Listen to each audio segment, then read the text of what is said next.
कहीं कहीं माता पिता भी त्रुटि कर लेते हैं, कहीं कहीं बच्चों को लड़ाने में इन वृद्धों का भी हाथ रहता है।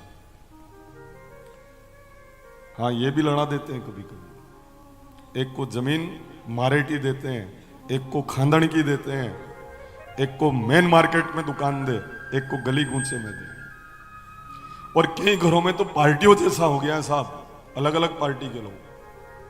उस तरह से सासू मां एक लाड़ी से बात करे न एक लाड़ी नजरे आवे तो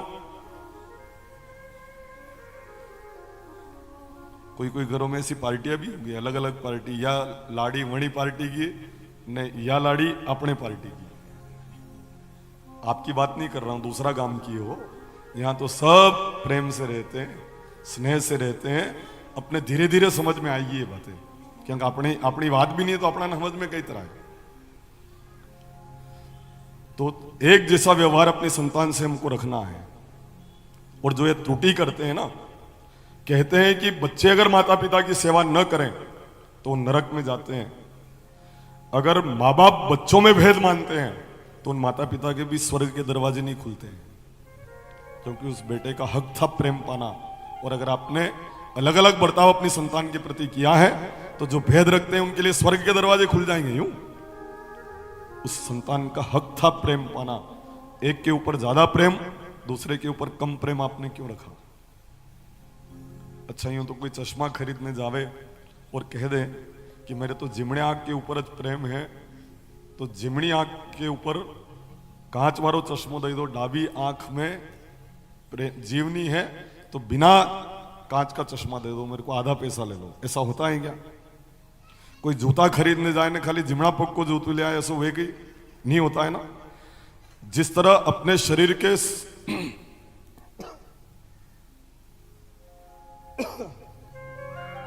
ओम नमो भगवते, ओम नमो भगवते वासुदेवाय, ओम नमो भगवते वासुदेवाय, ओम नमो भगवते वासुदेवाय, ओम नमो भगवते वासुदेवाय। बोले श्री सद्गुरुदेव की जय। अपने शरीर के समस्त अंगों से आप एक जैसा प्रेम रखते हैं ना, तो अपनी संतानों से भी एक जैसा प्रेम रखो। अगर मेले में जाने का अवसर मिले और पोते के लिए रेल लेकर आओ तो दूसरे पोते के लिए भी वैसी की वैसी रेल लेके आना। रंग अलग हो जाए कोई बात नहीं, पर डब्बे उतने के उतने होने चाहिए। और अगर एक भी डब्बा कम पड़ गया तो उस पोते की नजर से दादाजी उतर जाएंगे। इसलिए एक जैसा समान बर्ताव संतान के प्रति आप रखें। यहां देखिए, आप जमीन अगर नहीं मिली हो तो कल उपाय मैंने बता दिया है। मंगल यंत्र की स्थापना करें तो भी आपको जमीन का हिस्सा प्राप्त हो सकता है। हकदार होने चाहिए। दावेदार तो कई लोग हो जाते हैं जमीन के, पर हकदार भूमिपुत्र है मंगल देव। तो आप तांबे के यंत्र पर त्रिकोण मंगल पूजा स्थल में रखकर पूजन करें, लाल वस्त्र के ऊपर रखकर, तो आपको जमीन जरूर मिलेगी, मकान का सुख आपको जरूर मिलेगा, वाहन का सुख आपको जरूर प्राप्त होगा। अगर गौ माता को या नंदी महाराज को गुड़ मसूर की दाल खिलाओ तो भी आप अपने जमीन के हिस्से को जल्दी प्राप्त कर सकते हो। कल मैंने आपको बताया भी था कि वाराह अवतार जमीन से, रसातल से धरती को उठाकर यहां तक लाकर अवस्थित करते शेष नारायण भगवान के माथे के ऊपर। शेष नारायण भगवान टिके धारणा शक्ति के ऊपर। अभी विज्ञान के छात्र कहते हैं महाराज शेष नारायण माथा भगवान के माथा पे धरती टिके, शेष नारायण भगवान कहां टिके? बाल की खाल निकालते हैं विज्ञान के लोग। आज हम बताएंगे शेष नारायण भगवान कहां टिके हैं, धारणा शक्ति के ऊपर। धारणा शक्ति क्या होती है आप नहीं जानते हो, आइए समझने का प्रयास करते हैं। धारणा का शक्ति का अर्थ होता है इच्छा शक्ति, वाइल पावर अंग्रेजी में बोलते हैं उसको।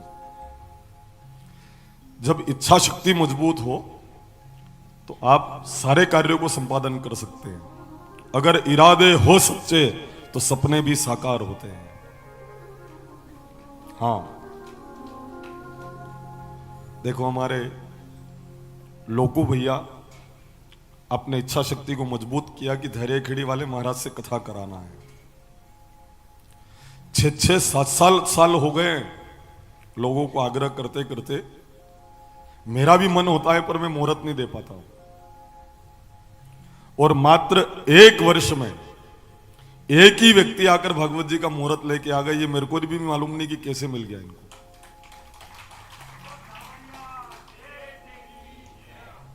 मुझे तो ऐसा लगता है कि इस क्षेत्र के लोग चमत्कार और जादू जानते हैं और सब जादुओं के स्वामी 4 भुजानाथ हैं। तो जब मुहूर्त नहीं मिल रहा था ना, अब 2 4 5 7 बार तो आए हैं, मुहूर्त नहीं मिल रहा था तो आंख से आंसू भी बह निकले। अब इतनी उम्र का युवा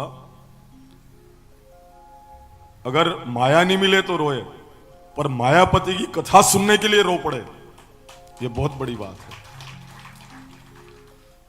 बता रहे थे ये पूरी की पूरी बात की गुरुजी नींद मुहूर्त दे रहे थे ना, तो मैं 4 भुजानाथ के यहां जाके रोया और सुबह में आपका फोन आ गया कि यहां कथा कर दे। हमारे जो लाइव कर रहे हैं इनसे भी संपर्क किया इन्होंने और कई तरह से फोन आए, मंदसौर से भी आए, आपके जो परिचित थे कई लोगों से बार बार फोन आए और मजबूत इच्छा शक्ति के कारण आज भागवत जी के हम दर्शन कर पा रहे हैं। इच्छा शक्ति को फिर भी आप नहीं समझे हो तो बिल्कुल अभी के व्यवहार में लेकर इस बात को अपन समझते हैं। किसी गली से होकर आप गुजर रहे हैं, उस गली में एक मकान में जलेबी बन रही है, आपके नाक ने सूंघा, मस्तिष्क तक सुगंध पहुंचाई, मस्तिष्क ने आदेश दिया जलेबी है और जीबान ने लार बनाना शुरू कर दिया। मैदा गलाना पड़ा। आप तो गली में जा रहे थे और जीबान ने रस ले लिया। खाली जलेबी की गंध से यह है इच्छा शक्ति। जिस तरह जलेबी की गंध से जलेबी के स्वाद का आभास हो जाता है, अब वो इच्छा शक्ति अरे जलेबी बन रही है और उसका रस जीवान लेना प्रारंभ कर देती है। बस उसी तरह से मजबूत इच्छा शक्ति अगर है तो शेष नारायण अपनी उस इच्छा शक्ति के ऊपर ही स्वयं को धारण करते हैं और इन धरती को अपने माथे के ऊपर वे धारण कर लेते हैं। और जब धरती को धारण किया है, मनु महाराज और शत्रुपा को इस धरती का आधिपत्य प्रदान किया गया। 3 बेटियां इनके यहां जन्म लेती है। आकुति देहोति प्रसूति स्त्री कन्याया मनु जगनीरेह। आकुति देहोति और प्रसूति, ये 3 बेटियां मनु महाराज के यहां जन्म लेती है। बेटी अगर जन्म ले तो आप भाग्य को मत कोसिए। बेटे भाग्य से होते हैं, बेटियां सौभाग्य से होती है। थोड़ी आवाज पतली करनी पड़ेगा। बेटे भाग्य से होते हैं, बेटियां सौभाग्य से होती है।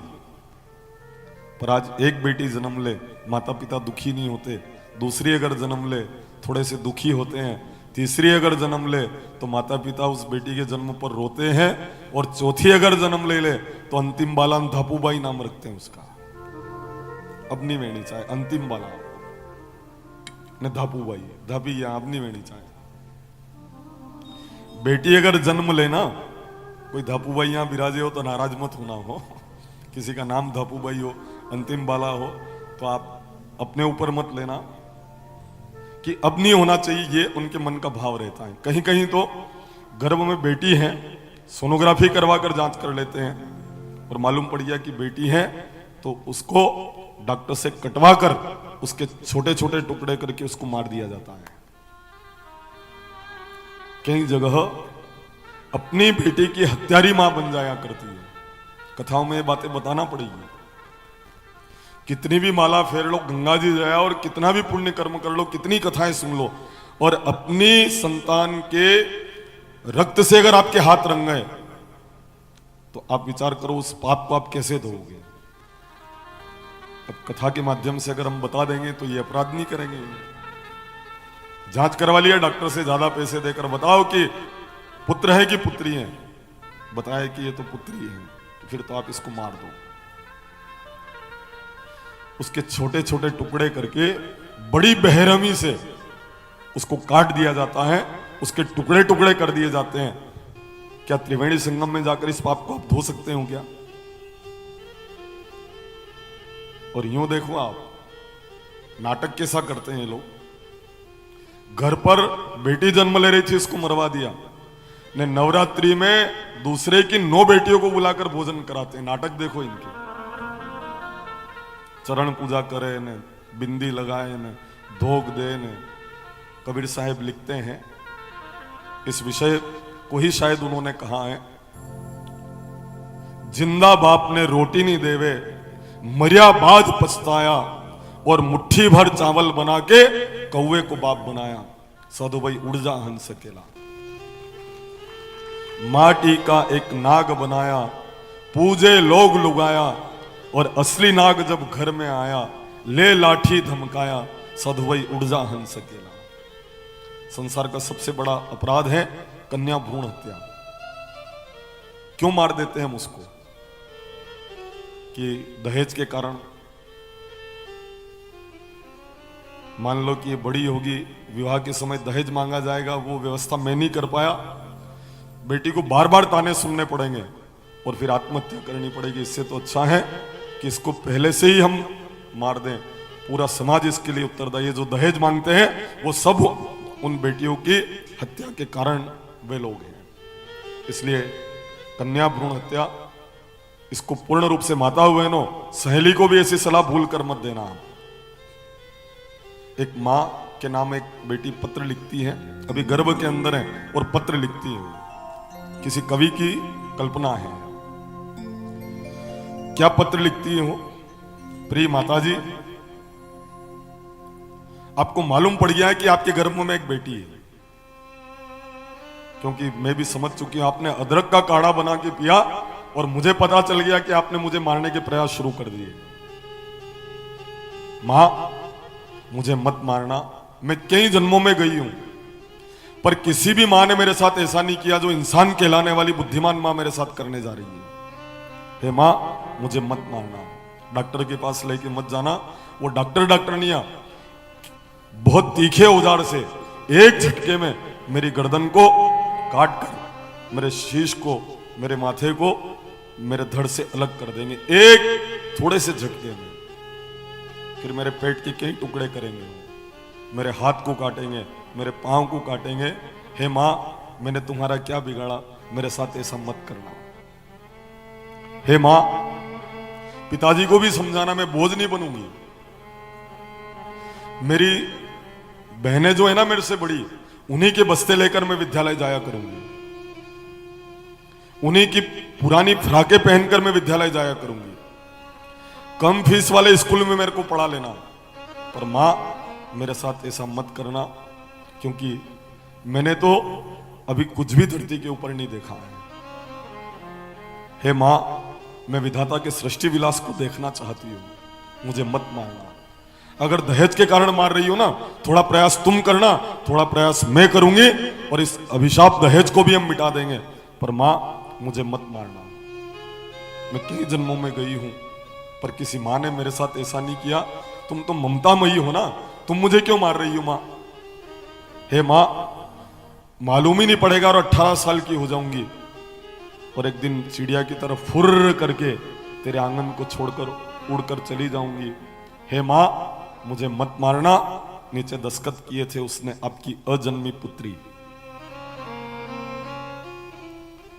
बेटी ये कोख से बोल रही, मां कर दे मुझ पर ये उपकार। बेटी ये कोख से बोल रही, मां कर दे मुझ पर ये उपकार। मत मार मुझे, जीवन दे दे, मुझको भी देखने दे संसार। मत मार मुझे, जीवन दे दे, मुझको भी देखने दे संसार। मत मार मुझे, जीवन दे दे, मुझको भी देखने दे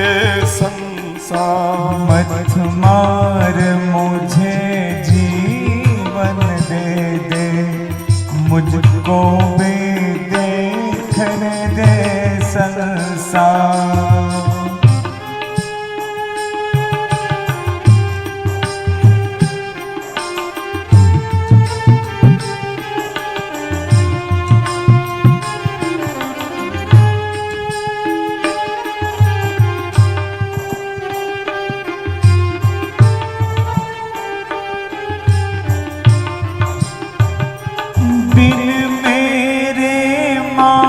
तुम भैया को राखी किससे बंधवाओगी?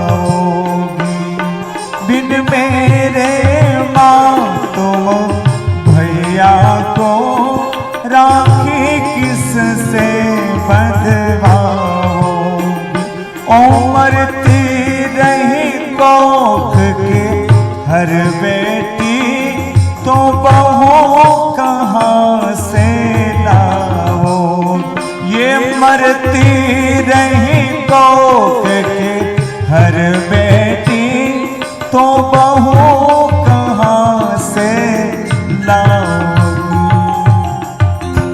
बेटी है बहन बेटी दुल्हन, बेटी बिन सोना है परिवार। बेटी है बहन बेटी दुल्हन, बेटी बिन सोना है परिवार।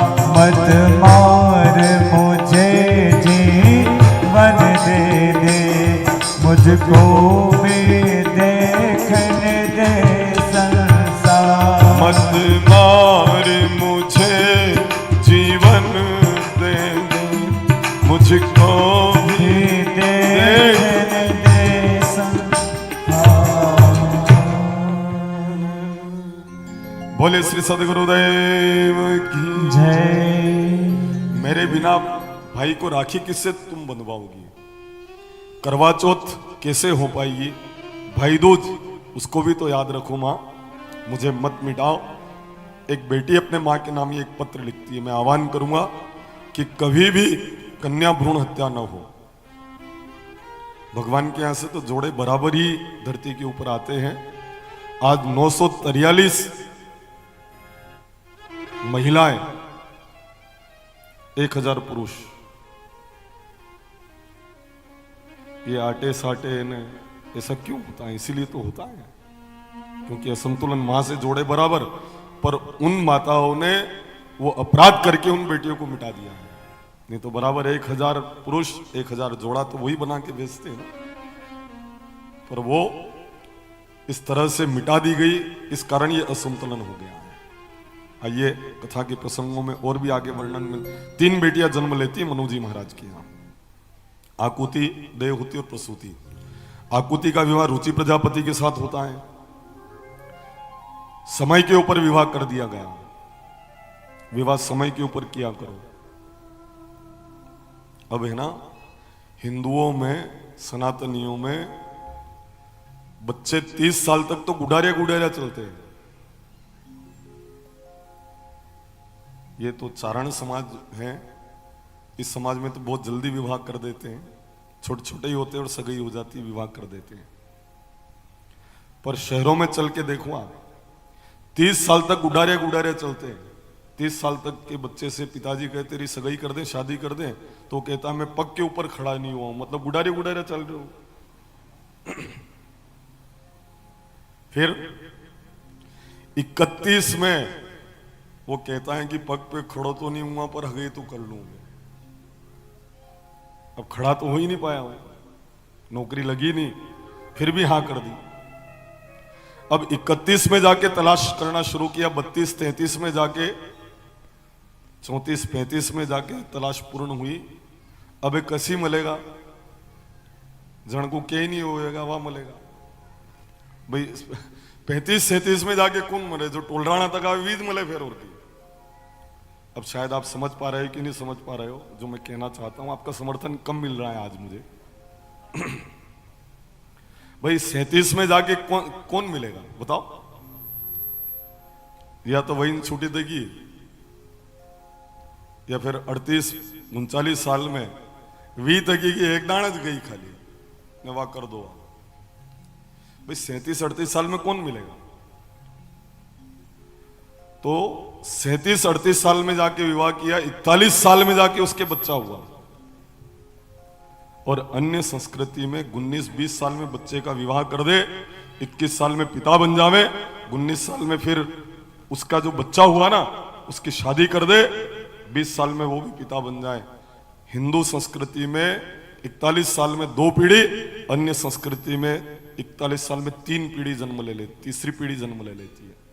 जनसंख्या असंतुलन का मुख्य कारण ये है। हम दो हमारे दो भी नहीं है। समय के ऊपर विवाह नहीं किया जाता। उत्तर पूर्व के 7 राज्य हिंदू अल्पसंख्यक हो चुके हैं। आप तो बहुत घूमते हो।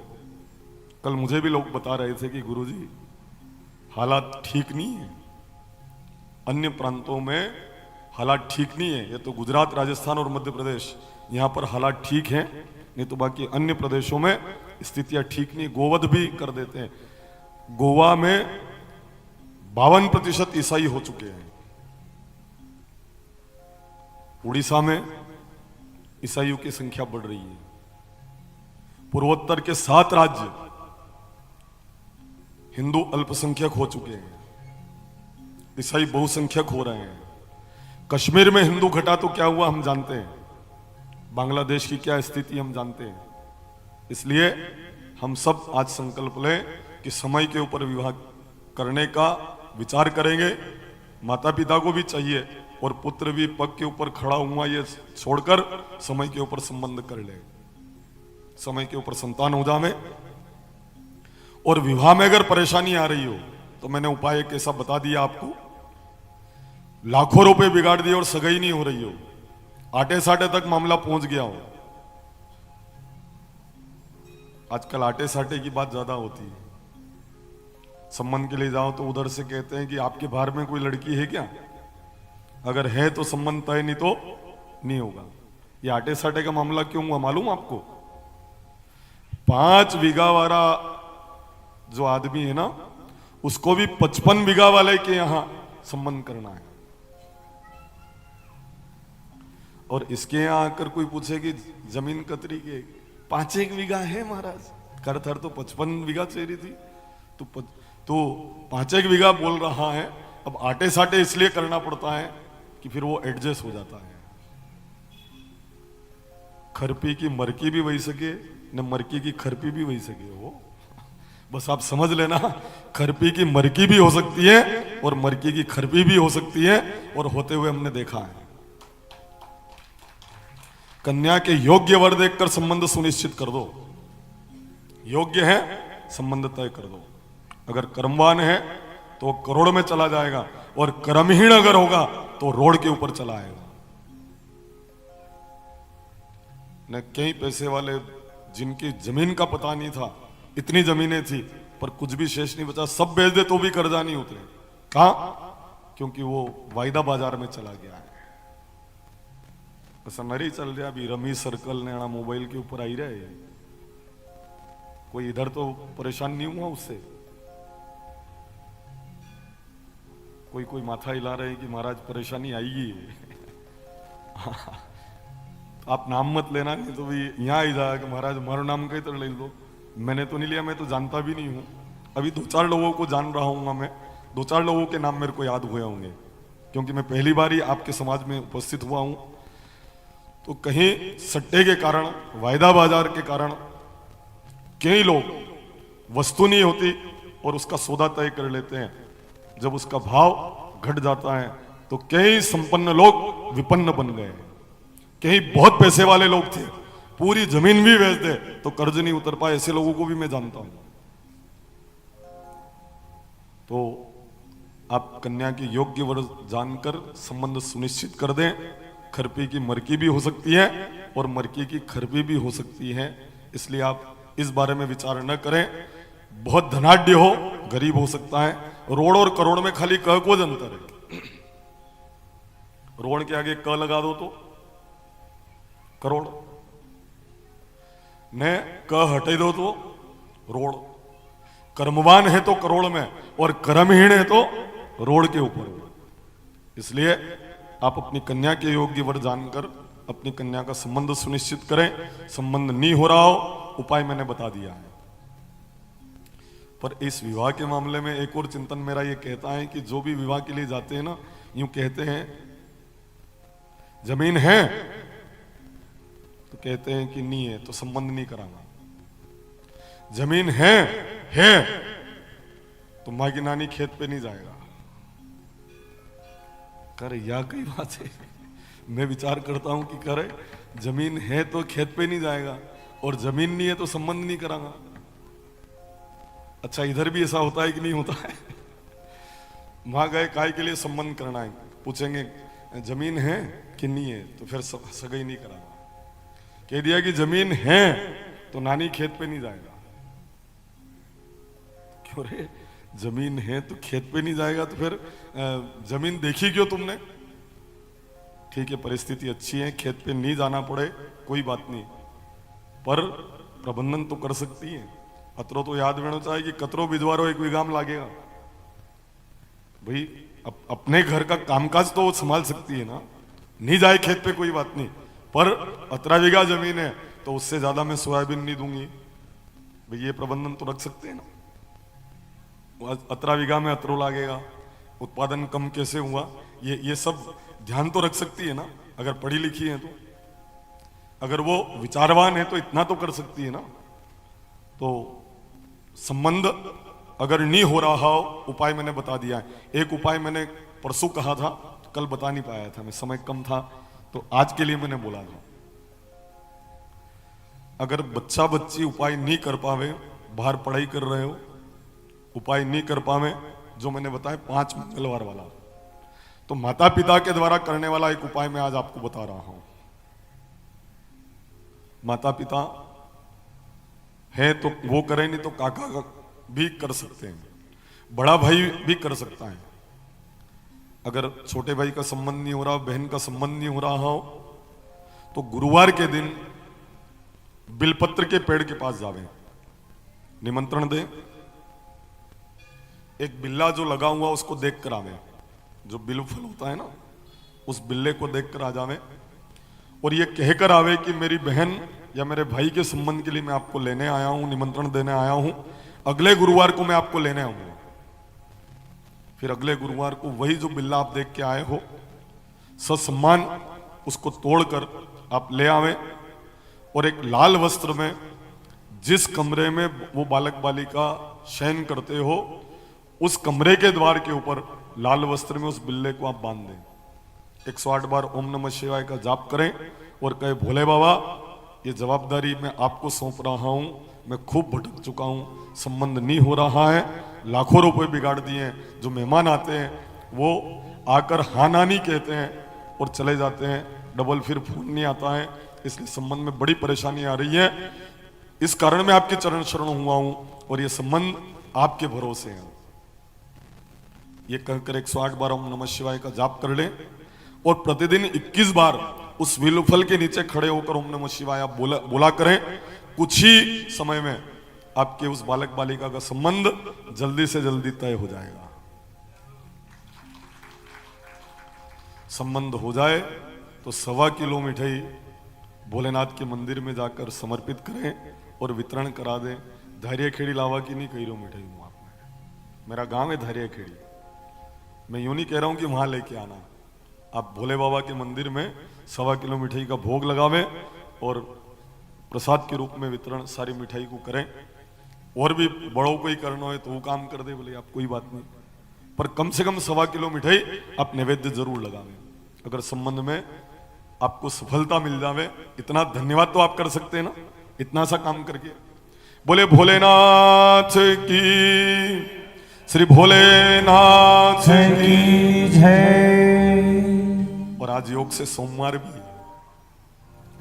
इतने भोले हैं, इतने भोले हैं कि इनका नाम भोलेनाथ रख दिया है। किसने रखा इनका नाम भोलेनाथ जानते हो? है, मालूम है आपको? चलो सुनाते हैं। आज चूंकि वार भी सोमवार का वार है और भोलेनाथ भी इस दरबार में विराजमान है। भोलेनाथ नाम दो कारणों से रहा इनका। एक तो गुणनिधि नाम का चोर चोरी करने गया, शिवरात्रि का दिन था, अभिषेक पात्र सोने का था, उसका हाथ नहीं पहुंचा अभिषेक पात्र उतारने के लिए, तो भोलेनाथ के ऊपर ही पांव रखा और उसके ऊपर खड़े होकर, उनके ऊपर खड़े होकर जैसे ही सोने के उस पात्र को, अभिषेक पात्र को उतारना चाहा, भोलेनाथ प्रकट हो गए और कहा वरदान मांगो वत्स, तुम्हें क्या चाहिए? चोर ने कहा मैं पूजा पाठ करने नहीं आया, मैं तो चोरी करने आया हूं, आप मेरे ऊपर प्रसन्न क्यों हो गए? तो भोले बाबा ने कहा सुबह होती है, कोई आंकड़ा का फूल चढ़ाए, कोई धतूरा का डोड़ा चढ़ावे, धतूरा का पुष्प चढ़ावे, कोई चंदन चढ़ावे, कोई जल चढ़ावे, कोई चावल चढ़ावे, पर तू तो पूरा का पूरा मेरे ऊपर चढ़ गया भाई, क्या मैं तेरे ऊपर प्रसन्न नहीं होऊंगा? आप मत चढ़ जाना हो, त्रिशूल भी रहता है उनके पास, हाँ कहीं ये दुस्साहस आप मत कर लेना। पर देखो दिया क्या भगवान भोले बाबा ने उसको। भोलेनाथ ने कहा चोर चोरी क्यों करता है? गुणनिधि, तू, उसका नाम था गुणनिधि, चोरी क्यों करता है? उसने कहा परिवार का गुजारा नहीं हो सकता है, बहुत गरीब हूं मैं, गरीब परिवार से हूं, इसलिए मैं चोरी करके सभी का पेट भरता हूं। भोले बाबा ने कहा एक काम करूं, मैं तेरे को धन का अध्यक्ष बना दूं तो, कि जो आपकी इच्छा। वरदान दिया और उसी गुणनिधि चोर को भोलेनाथ ने कुबेर भंडारी बना दिया है, जो धन के अध्यक्ष हैं। वारे भोलेनाथ, जो चोर चोरी करने आवे उसको धन का अध्यक्ष, देवताओं को भी जरूरत पड़ेगी धन की, तो इन गुणनिधि कुबेर भंडारी से ही मांगेंगे, वो धन के अध्यक्ष उनको बना दिया है। इतने भोले हैं भोलेनाथ। एक ऐसी लीला की उन्होंने, एक और ऐसी लीला कर दी कि उनका नाम भोलेनाथ इस धरती के ऊपर प्रचारित हो गया। कौन है वो? आइए बड़ी ध्यान पूर्वक आप सुनेंगे। भगवत जी में तो नहीं है, मैं अन्यंत्र से वर्णन कर रहा हूं। इनका नाम भोलेनाथ पार्वती जी ने रखा है। हर माता बहन अपने पति का नाम अलग से रखती है, रखती है ना? उस नाम के ऊपर इन्हीं का एकाधिकार होता है, दूसरा कोई उस नाम से उनको नहीं बुलाता है। और अगर नहीं रख पाती है ना, तो यूं कहना पड़ता है मारा वीन मारा ओ। नहीं तो मालवा में यूं कहती है एक जनो आया था कहीं में, मान लो नाम नहीं रख पाती है ना, तो यूं कहना पड़ता है एक जनो आया था कहीं में, तो समझ जाते हैं सामने वाले लोग की वणा की कही नाम नहीं लेती है। हालांकि आज पढ़ी लिखी गई है, तो कोई कोई तो अपने घरवारा ने वणा नाम थी भी बतरा है, कोई कोई तो ले लेती है, ज्यादा पढ़ी गई नहीं वहां अणिवाते नाम ले लिया, पर वास्तव में लिया नहीं जाता है। सीता जी ने भी अपने पति का नाम रखा था करुणा निधान, और पार्वती जी ने अपने पति का नाम रखा था भोलेनाथ। क्यों रखा था आइए हम सुनाते हैं। एक बार मृत्युलोक में 12 साल तक जल वृष्टि नहीं हुई। शिव पार्वती मृत्युलोक में आए, पार्वती जी कहती ना थोड़ा सा पानी गिर जाए, भोले बाबा कहते नहीं गिरेगा, योगी नहीं है पानी गिरने का, इंटरनेट भी नहीं बता रहा है, तो नहीं कह देते हो आपकी बार पानी नहीं आएगा। 3 दिन तक पानी को जोर है, मोबाइल देखकर 20% बता रहा है, आपको भी मालूम पड़ जाता है मोबाइल से, तो वो तो जगतपति है, अभी योग नहीं है, नहीं गिरेगा। सती ने कहा नाथ आप तो योग बना भी सकते हैं, जल वृष्टि अगर नहीं हो रही है तो मैंने सुना है कि आपके पास एक शंख रहता है, उसको बजाने से पानी गिर जाता है। भोलेनाथ ने कहा रहता है, कहीं कैलाश में तो नहीं भूला है उस शंख को? कैलाश में नहीं भूला, मैं उसको सदैव साथ रखता हूं, बड़ा इंपॉर्टेंट शंख है वो। बताइए आप। भोलेनाथ ने शंख निकाल के बताया वही शंख है जिसको बजाने से पानी गिरता है। आप ही बजाओ तो गिरता है कि दूसरा कोई भी बजाते तो गिर जाता है? भोले बाबा कहते हैं मेरे को ही बजाना पड़ता है। सती ने कहा फिर थोड़ा कठिन तो है, पर आपसे मैं शंख तो बजवा ही लूंगी। सती कहती है नाथ कोई शंख बजने से पानी गिरता है क्या? मैं नहीं मानती कि शंख बजने से पानी गिरता है। भोलेनाथ ने कहा मैं शंख बजाऊं और पानी नहीं गिरे यूं? सती ने कहा कि मैं आपसे पूछती हूं नाथ कि क्या कभी आपने शंख को बजा के देखा? भोलेनाथ ने कहा काम ही नहीं पड़ा। तो सती कहती है कोई भी चीज अवेयर हो तो प्रैक्टिकल करके अवेयर नहीं चाहिए, कोई शंख बजने से पानी गिरता है क्या? मैं कह रहा हूं शंख बजने से पानी नहीं गिरता है। पहली बात तो है कि आपको शंख बजाना आता है कि नहीं आता है? भोलेनाथ ने कहा मेरे को चैलेंज कर रहे, मैं शंख नहीं बजा पाऊं, यूं अभी शंख बजा देता हूं। भोलेनाथ ने जो शंख बजाना प्रारंभ किया, अच्छे से मेघ चढ़कर आ गए और खुलकर वृष्टि हो गई।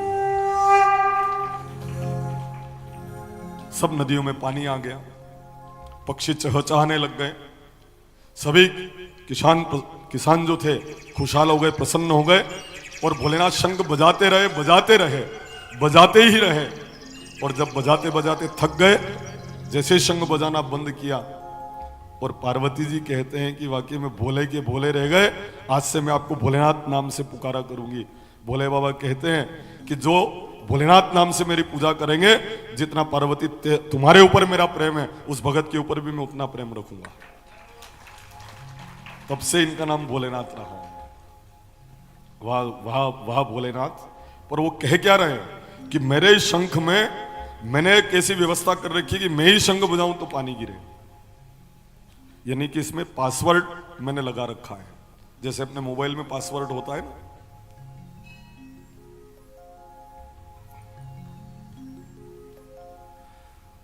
कोई कोई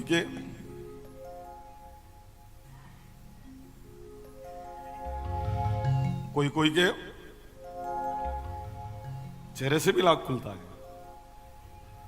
अलग अलग व्यवस्थाएं रहा करती हैं। पर एक बात मैं कहूंगा, इस मोबाइल की जब चर्चा हमें, तो एक बात मैं कहूंगा कि पति को अपनी पत्नी को अपने मोबाइल का पासवर्ड लॉक देना चाहिए, और पत्नी को अपने पतिदेव को अपने मोबाइल का पासवर्ड देना चाहिए। विश्वास बढ़ जाएगा, मैं सही कह रहा हूं। और छोटे बच्चों को ये खतरनाक फोन अगर आप हाथ में दो ना, तो आप देखा करो कि उसमें क्या क्या डाउनलोड कर रहा है, क्या क्या देख रहा है, क्योंकि इससे इतना नुकसान हो चुका है जितनी हम कल्पना भी नहीं कर सकते हैं। आधे घंटे तक छत के ऊपर जाके बच्चा बात कर रहा है। माँ ने पूछा किससे बात कर रहा था रे? मेरे दोस्त से बात कर रहा था। ला दे मोबाइल, लिया और डांट डपट कर लॉक खुला है। खोलने को तैयार नहीं था वो, लॉक खुला तो देखा तो अभी आधे घंटे बात करी हुई नंबर वाली मोबाइल के लिस्ट में नहीं है। तब मैं आप लोगों से आह्वान करूंगा कि जल्दी से जल्दी निर्णय ले लीजिए, क्योंकि आपकी औलाद आपके हाथ से निकल चुकी है। अगर हाल की काल गायब हो गई है, आधा घंटा तक बात करी हुई नंबर अगर वही लिस्ट में नहीं है, तो आपकी संतान आपके हाथ से निकल गई है। देखो, गांधारी पुत्र की गलती आंख के ऊपर पट्टी बांधकर देखती नहीं है, फलस्वरूप उसके बच्चे कैसे हुए। और कुंती जो है वो अपने बच्चों को संघर्ष में भी जीना सिखाती है, इसलिए महाभारत का परिणाम कुंती के पुत्रों के पक्ष में आता है। दो माताएं हैं महाभारत में, बेटों की गलती के ऊपर आंख बंद कर लेना, संतान वैसी होगी। ध्यान देना माताओं बहनों, आपसे विशेष आग्रह कर रहा हूं। आधे घंटे तक छत के ऊपर जाके बच्ची बात कर रही थी। मां ने पूछा किससे बात कर रही थी? मेरी सहेली से बात कर रही। ला दे ना मोबाइल, दे। लिया मोबाइल, डांट डपट के लॉक खुलाया, हाल की काल गायब। जल्दी से जल्दी निर्णय ले लेना, क्योंकि इस खतरनाक मोबाइल के कारण कहीं कहीं संतान के हाथ पीले नहीं हुए, मुंह काले हो गए। भाषा तीखी है, परंतु समाज को दिशा देनी पड़ेगी। कोई लोग कहेंगे महाराज मोबाइल की बात भागवत जी में कैसे कर रहे हो? अगर मोबाइल का आविष्कार भागवत जी से पहले हो जाता, यह बात भागवत जी में वेद व्यास जी जरूर लिखता। कथाकार को अर्वाचीन विषय को छूना पड़ेगा। हाल में किस तरह से समाज का पतन हो रहा है, इन समसामयिक विषयों को लेना पड़ेगा, तो समाज में सुधार हो पाएगा। जब भोले बाबा शंख बजाते हैं, जल वृष्टि होती है, और देखो उनका नाम आज भोलेनाथ रख दिया जाता है, इसलिए बड़ी श्रद्धा के साथ धन धन भोलेनाथ बांट दिए 3 लोग एक पल भर में, ऐसे दीन दयाल हो दाता कोड़ी नहीं रखी घर में। आइए बड़ी श्रद्धा से महादेव जी के चरणों में प्रणाम करते हैं। धन भोलेनाथ बांट दियो तीन लोक एक पल भर में। अरे ऐसो दीन दयालु मेरे दाता भरे खजाना पल भर में। ऐसो दीन दयालु मेरे दाता भरे खजाना पल भर में।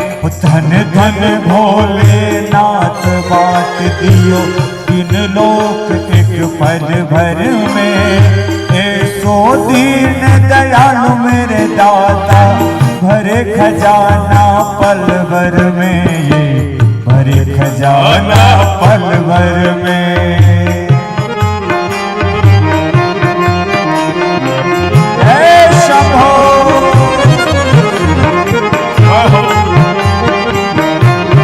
मोड़िया महादेव। प्रथम वेद ब्रह्मा को दे दिया बन वेद के अधिकारी। प्रथम वेद ब्रह्मा को दे दिया बन वेद के अधिकारी। विष्णु को दिया चक्र सुदर्शन लक्ष्मी से सुंदर नारी। विष्णु को दिया ये चक्र सुदर्शन लक्ष्मी से सुंदर नारी। इंद्र को दे दिया कामधेनु और ऐरावत सा बलकारी। इंद्र को दिया कामधेनु और ऐरावत सा बलकारी। कुबेर को सारी वसुधा का बना दिया यूं अधिकारी। अरे कुबेर को सारी वसुधा का यूं बना दिया है अधिकारी। आप रहे हरि मस्त भजन में। जय हो अपने पास में मस्त रहते बागरे नित खप्पर में। ऐसो दीन दयालु मेरे दाता भरे खजाना पल भर में। अरे ऐसो दीन दयालु मेरे दाता भरे खजाना पल भर में। काशी विश्वनाथ भगवान की जय हो।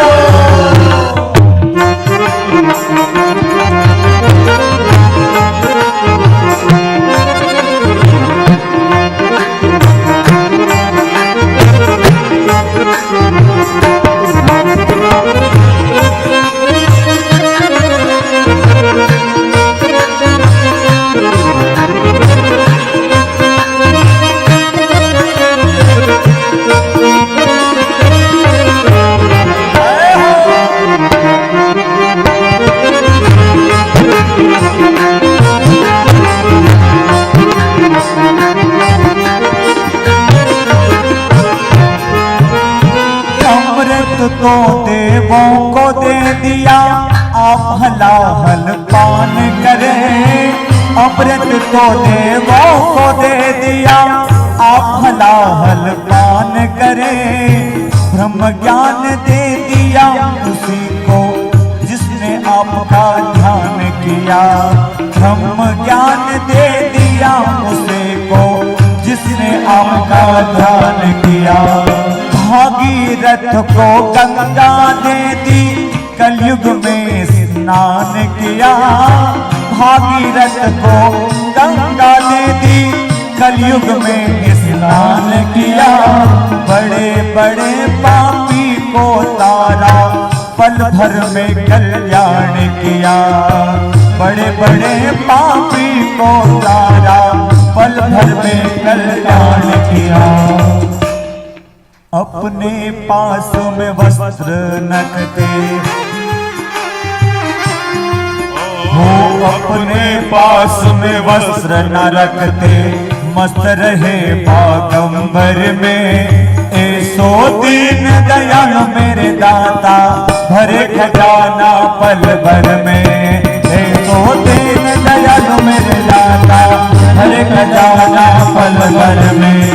ऐसो दीन दयालु मेरे दाता भरे खजाना पल भर में हो, धन धन भोलेनाथ बांट दियो, तीन लोग एक पल भर में। ऐसो दीन दयालु मेरे दाता, भरे खजाना पल भर में।